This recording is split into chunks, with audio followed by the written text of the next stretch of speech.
আপনারা দেখছেন আরকি নিউজ বাংলায়। ভিডিওতে তুলে ধরা হয়েছে উপদেষ্টা আসিফ মাহমুদ সজীব ভুঁইয়া বক্তব্য। নির্বাচন করব ঘোষণা দিয়েছি, নির্বাচন কোথা থেকে করব এখনো ঘোষণা দিইনি। তবে আমরা দুজন ছাত্র উপদেষ্টা না, আরও যারা সরকারি বিভিন্নভাবে জড়িত আছেন, আরও কেউ কেউ নির্বাচন করবেন এমন কথাও আছে। তো সবাই অবশ্যই, এটা এমন কোনো আইন নাই বা এরকম কোনো বিধিনিষেধ নাই যে আসলে নির্বাচনে অন্তর্বর্তীকালীন সরকারের উপদেষ্টা বা কেউ নির্বাচনে অংশগ্রহণ করতে পারবে না। তবে আমরা মনে করি এটা স্বার্থের সংঘাত ঘটায় এই পদ থেকে নির্বাচন করা। এই নীতিগত জায়গা থেকে আমরা মনে করি যে বা জনাই নির্বাচন অংশগ্রহণ করবে তাদেরকে অবশ্যই এই নির্বাচনী কার্যক্রমে ঢুকে যাওয়ার আগেই পদত্যাগ করা প্রয়োজন, এবং সেভাবেই আমরা প্রস্তুতি নিচ্ছি। এবং বাকি সময়ে বা অন্যান্য বিষয়গুলো সরকারের উচ্চ পর্যায়ের সাথে আলোচনার ভিত্তিতে আপনাদেরকে জানিয়ে দেওয়া হবে। কোনো কিছুই তো এখনো ফাইনাল হয় নাই, ডেটও ফাইনাল হয় নাই, শিডিউল ঘোষণা তো সবকিছু ফাইনাল হোক আস্তে আস্তে। অবশ্যই যদি কোনো অনিয়ম থাকে দুদক সেটা অনুসন্ধান করতে পারে, এবং যদি অনুসন্ধান করে তারা কিছু পান আমাদেরকেও জানাতে পারেন, আমরা প্রয়োজনীয় ব্যবস্থা গ্রহণ করব। লাইব্রেরি প্রকল্প ও শিক্ষা প্রসঙ্গ। উত্তরবঙ্গে বিশেষ করে উপজেলাগুলোতে শিক্ষার হার অনেক জায়গায় 50%-রও কম, সাক্ষরতার হার 50%-রও কম বা 50 থেকে 60-এর মধ্যে। তো সেখান থেকেই মূলত এই উদ্যোগটা গ্রহণ করা যে যেই উপজেলাগুলোতে সাক্ষরতার হার কম এবং তুলনামূলক পশ্চাৎপদ জমি, মূলত এই প্রজেক্টটা উত্তরবঙ্গকে কেন্দ্র করেই করা। যদিও আমরা বলেছিলাম যে আমরা সারা দেশে প্রত্যেকটি উপজেলায় এই লাইব্রেরি করতে চাই।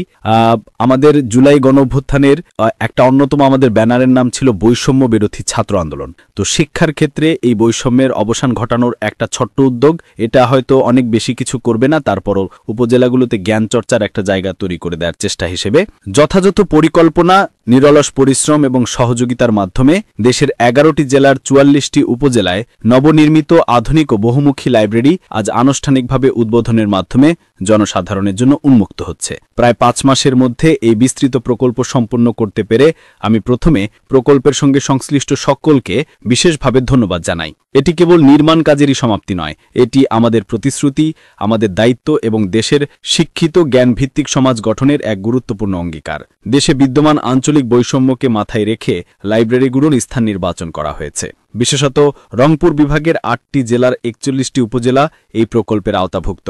এই অঞ্চলগুলোর শিক্ষার হার জাতীয় গড়ের তুলনায় কম, তাই লাইব্রেরি নির্মাণের মাধ্যমে শিক্ষার মান উন্নয়নে গুরুত্বপূর্ণ ভূমিকা রাখবে। বর্তমান অন্তর্বর্তীকালীন সরকার সর্বদা চেষ্টা করছে উত্তরবঙ্গের উন্নয়ন বৈষম্য কমাতে। দেশের গড় দারিদ্র্য হার যেখানে 19.2%, সেখানে রংপুর বিভাগের দারিদ্র্য হার 25%। কিছু উপজেলার সাক্ষরতার হার 50%-রও কম। এই প্রেক্ষাপটে লাইব্রেরি নির্মাণ অত্যন্ত গুরুত্ব বহন করে। লাইব্রেরিগুলো কেবল বই রাখার স্থান নয়, আমরা প্রত্যাশা করি এগুলো জ্ঞান চর্চা, গবেষণা এবং সৃজনশীল চিন্তার কেন্দ্র হিসেবে কাজ করবে। শিক্ষার্থীরা এখানে কেবল বই পড়বে না, বরং বইকে ভালোবাসবে, জ্ঞানকে আত্মস্থ করবে এবং দায়িত্বশীল নাগরিক হিসেবে নিজেদের গড়ে তুলবে।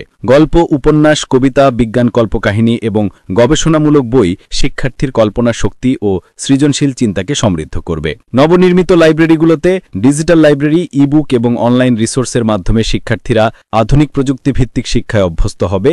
এতে তারা শিক্ষামূলক কাজে প্রযুক্তি ব্যবহার করতে পারবে এবং ডিজিটাল বিভ্রান্তি থেকে দূরে থাকবে। ইতিমধ্যে আমরা পাবলিক লাইব্রেরিগুলোর জন্য 2টি নতুন পদ সৃজনের জন্য ইতিমধ্যে প্রক্রিয়া চলমান আছে।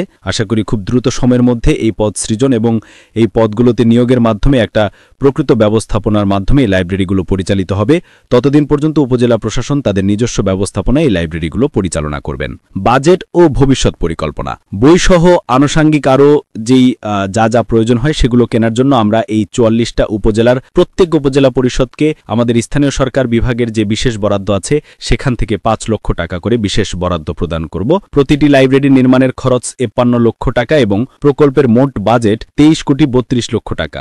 যদি এটি একটি উল্লেখযোগ্য বিনিয়োগের প্রভাব দীর্ঘমেয়াদী এবং সুদূরপ্রসারী হবে। লাইব্রেরিগুলো জ্ঞান, আলোক ও মানবিকতার প্রতীক হিসেবে বাংলাদেশের আমাদের ভবিষ্যৎ প্রজন্মের জন্য এক মূল্যবান সম্পদ হয়ে থাকবে। একটি ভালো বই আমাদের সঠিক পথ দেখায়, চিন্তার দ্বার খুলে দেয় এবং চরিত্রকে মহান করে তোলে। আমি সবশেষে সংশ্লিষ্ট সকলকে, উপজেলা পরিষদ, প্রকৌশলী, শ্রমিক এবং প্রকল্প বাস্তবায়নের সকল সহকর্মীকে কৃতজ্ঞতা জানাই। তাদের কঠোর পরিশ্রম এবং নিষ্ঠা ছাড়া এই অর্জন সম্ভব হতো না।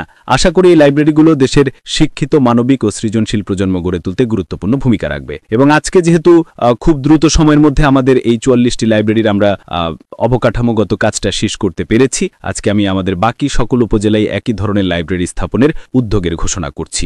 আশা করি আগামী 1 বছরের মধ্যে এই লাইব্রেরিগুলো বাস্তবায়িত হবে। এই পর্যায়ে আমি এই নবনির্মিত 44টি বহুমুখী লাইব্রেরির আনুষ্ঠানিক উদ্বোধন ঘোষণা করছি। আমাদের কাছে তো এখন আর নতুন করে প্ল্যানিং করার কিছু নেই। আগের বার যখন আমরা উদ্যোগটা নিয়ে আমাদের বর্তমানে যিনি চিফ ইঞ্জিনিয়ার আছেন তিনি মাত্র 2 সপ্তাহের ব্যবধানে প্ল্যানিং করে আমরা প্রজেক্টে চলে গিয়েছিলাম। তো এবার যেহেতু বাকি সবগুলো উপজেলায় করছি, একটু বড় পরিসরে হবে, ফলে আমরা একটা প্রকল্প নিয়ে সেই প্রকল্পের মাধ্যমে বাস্তবায়ন করব। তো এটা 6 মাসে পেরেছি, বাকিগুলো আমরা 1 বছরের মধ্যে ইনশাল্লাহ কমপ্লিট করে ফেলতে পারবো। উদ্যোগটা হয়ে যাবে, কাজ চলতে থাকবে, আগামী 1 বছরের মধ্যে এটার সফলতার মুখ দেখব ইনশাল্লাহ।